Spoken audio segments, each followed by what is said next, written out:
Víta vás sprievodca programom rozvoja vidieka Slovenskej republiky na roky 2007 až 2013 OS2 Zlepšenie životného prostredia a krajiny, opatrenie platby za životné podmienky zvierat.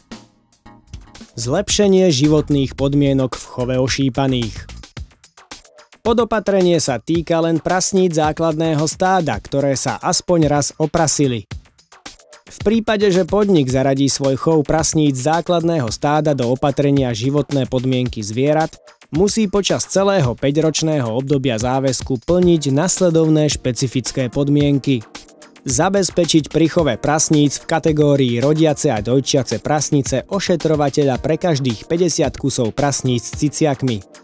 Ošetrovateľ musí zabezpečiť naskladnenie prasníc do pôrodne najmenej 7 dní pred plánovaným termínom pôrodu, čistotu koterca a prasnice, pomoc pri prasení v prípade potreby, zvýšené nároky na teplotu v priestore pre ciciaky, ak je potrebné prikladanie ciciakov k ceckom, ukladanie ciciakov do chovného priestoru, vytváranie návyku u ciciakov prijímať krmivo a piť vodu od 5. dňa, aby nedošlo k vyšťikávaniu očných zubov po 7. dni veku ciciakov, okrem prípadov, ak dochádza k poraneniu ceckov prasnice, kontrolu zdravotného stavu prasnice a ciciakov, odstav ciciakov v priemere najmenej 32 dní od narodenia, denné vedenie evidencie v chove ošípaných. Výška podpory pre toto podopatrenie predstavuje 121,39 € na jednu dobytčiu jednotku. Zlepšenie životných podmienok v chove oviec. Podopatrenie sa týka len chovu bahníc.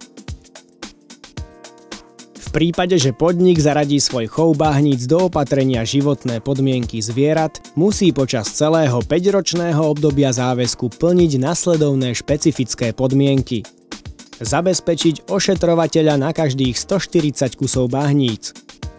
Ošetrovateľ musí zabezpečiť vytvorenie optimálnych skupín podľa telesnej hmotnosti, veku a plemena ustajnených, gravidných a rodiacich bahníc do 110 kusov, dojčiacich bahníc s jahňatami do veku 3 týždňov do 22 kusov, bahníc s jahňatami od 3 týždňov do odstavu do 44 kusov, včasné naskladnenie oviec do pôrodne, čistotu koterca a oviec, pomoc pri pôrode a ošetrovanie jahniat a oviec, učenie jahniat piť prikladaním k ceckom ihneď po narodení, učenie jahniat prijímať krmivo a piť vodu od 5. dňa po narodení, sledovanie zdravotného stavu bahníc a jahniat, denné vedenie evidencie v chove ustajnených dojčiacich bahníc s jahňatami. Výška podpory pre toto podopatrenie predstavuje 80,06 € na jednu dobytčiu jednotku.